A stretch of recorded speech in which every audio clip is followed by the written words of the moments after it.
ఏండోయ్ నేను మీ గోదావరి అమ్మాయిని. అందరూ ఎలా ఉన్నారండి? నేనైతే చాలా బాగున్నానండి. రండి మన ఛానల్లోకి.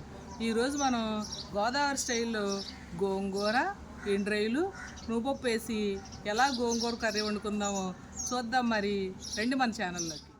ముందు గోంగూర తీసుకునండి. మనము శుభ్రంగా ఆకులు వలుచుకోవాలండి. ఆకులు వలుచుకుని బాగా కడిగిన తర్వాత వాటిని మూకుట్లో వేసి పచ్చిమిరకాయలు వేసి ఉడకబెట్టాలండి. పచ్చిమిరకాయలు వేసి ఉడకబెట్టిన తర్వాత మనం దాన్ని ఇలా మెత్తగా పేస్ట్ కింద ఆడాలండి. అంటే బాగా మెత్తగా అక్కర్లేదండి, కొంచెం పేస్ట్ కింద ఆడుకుంటే సరిపోద్దండి. ఆల్రెడీ ఇందులో మనకు సరిపడా మిరపకాయలు వేసి ఉడకబెట్టేసుకోవాలండి. అలా ఉడకబెట్టుకుని దీన్ని పేస్ట్ ఆడిన తర్వాత నువ్వుపప్పు ఉంది కదండి, పొట్టు తీసిన నువ్వుపప్పు ఉంటుంది కదండి, ఆ నువ్వుపప్పు తెచ్చుకుని మనము దాన్ని శుభ్రంగా వేయించాలండి. దోరగా వేయించి 4 ఎండుమిరపకాయలు వేసి వేయించి ఇలా పొడి చేసుకోవాలండి. ఈ పొడికి కూడా కొంచెం గరుగ్గా ఉండేలాగా, మరీ మెత్తగా కాకుండా కొంచెం గరుగ్గా ఉండేలాగే మనము పొడి చేసుకుని పెట్టుకోవాలండి. ఆ తర్వాత మనము తాలింపుకి వెల్లుల్లిపాయలు వలిచి పెట్టుకుని ఎండుమిరపకాయలు, కరివేపాకు తాలింపుకి సిద్ధం చేసి పెట్టుకోవాలండి.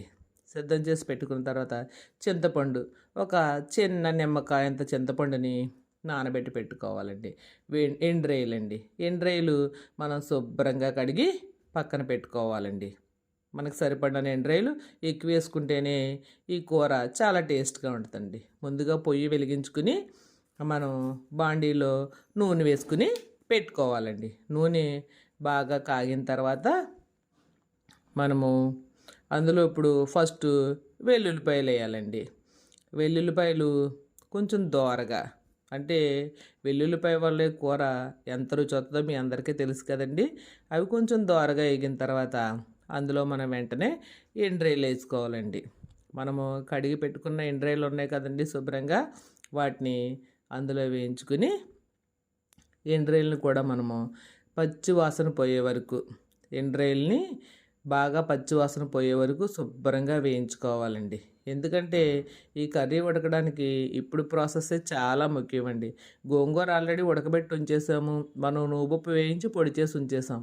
ఈ ఎండ్రాయిల్ని ఇక్కడే మనము పచ్చి వాసన అంతా పోయే వరకు మంచి రంగు వచ్చేదాకా బాగా దోరగా వేయించుకోవాలండి.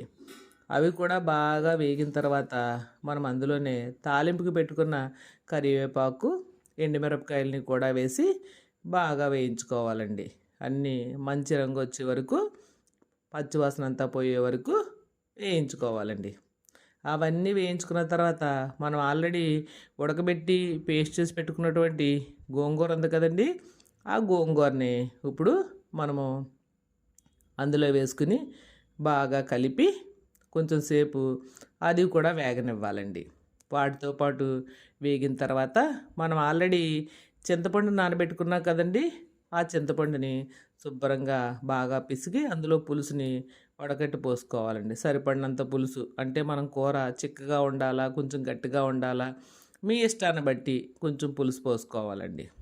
ఆ పులుసు పోసిన తర్వాత దాన్ని బాగా ఉడకనివ్వాలండి. మొత్తం కలిపేసి ఉడికేటప్పటికి పైకి మనకి కొంచెం ఆయిల్ తేరినట్టుగా వచ్చేలాగా ఇలా ఉడకనివ్వాలండి.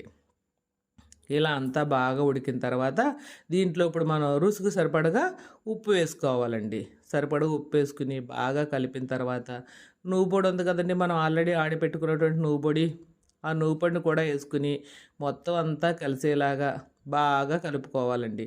ఆ నువ్వు పొడిని కూడా మనం కూర యొక్క చిక్కదనానికి సరిపడగా ఎక్కువ తినేవాళ్ళు ఎక్కువ వేసుకోవచ్చండి, కొంచెం తక్కువ తినేవాళ్ళు తక్కువ వేసుకోవచ్చండి. మొత్తం అంతా వేసుకుని బాగా కలుపుకోవాలండి. మొత్తం అన్నీ మిక్స్ అయ్యేదాకా కలుపుకుంటే మనకి కూర రెడీ అయిపోయినట్టేనండి. మొత్తం అన్నీ వేస్తాం కదండి, కూర చాలా రుచిగా ఉంటుందండి. ఒకసారి అందరూ కూడా ట్రై చేసి చూడండి, మరి ఎంత టేస్ట్గా ఉందో ఈ కర్రీ. చూసారు కదండి. మరి మనం గోంగూర కర్రీ ఎలా వండుకున్నామో మీరందరూ కూడా ఎలా వండుకుంటారో కింద కామెంట్లో కామెంట్ చేయండి. అయ్య బాబాయ్, చూసేవారు అలా ఊరికి వెళ్ళిపోకూడదండి. మరి ఓ లైక్, ఓ షేరు, ఓ సబ్స్క్రైబ్. ఉంటానండి మరి మీ గోదావరి అమ్మాయి.